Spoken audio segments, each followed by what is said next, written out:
রংপুরের পীরগাছায় পরিবর্তনের আওয়াজ তারুণ্যের বাংলাদেশের আয়োজনে ফুটবল ম্যাচের ফাইনাল অনুষ্ঠিত হয়েছে। সোমবার ১৯ জানুয়ারি উপজেলার ছাওলা ইউনিয়নের কাশিয়াবাড়ি দ্বিমুখী উচ্চ বিদ্যালয় মাঠে এই খেলা অনুষ্ঠিত হয়।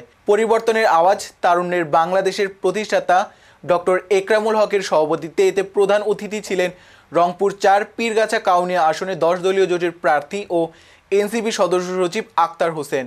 পীরগাছা বন্ধু মহলের সার্বিক সহযোগিতায় অনুষ্ঠানে আরও উপস্থিত ছিলেন কম্বিনেশন বিল্ডার্সের ম্যানেজিং ডিরেক্টর ইঞ্জিনিয়ার আল আমিন নয়ন, ইউনিয়ন জামায়াতের আমির মামুনুর রশিদ, উপজেলা এনসিপি প্রধান সমন্বয়কারী আবদুল্লাহ আল মামুন, ছাওলা সরকারি প্রাথমিক বিদ্যালয়ের প্রধান শিক্ষক নুরুল ইসলাম, এমদাদুল উলুম কওমি মাদ্রাসার পরিচালক ইমদাদুল হক, উইনার কোচিং সেন্টারের পরিচালক মমিনুল ইসলাম সুমন, ব্যবসায়ী শরীফুল ইসলাম সবুজ, রিয়াজুল মিলিটারি, পঙ্কজ কুমার সহ আরও অনেকে।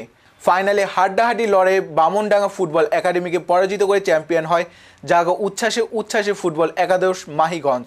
পরে চ্যাম্পিয়নদের ৩২ ইঞ্চি কালার টিভি ও রানার্স আপ দলকে ছাগল উপহার দেওয়া হয়।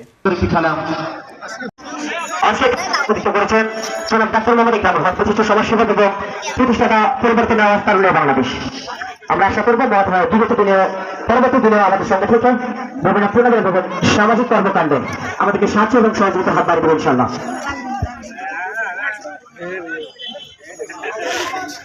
রানার্স আপ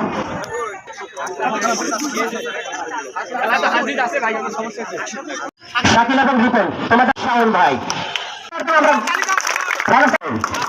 রানার্স আপ শাখা এবং দলীয় খেলোয়াড়েরা।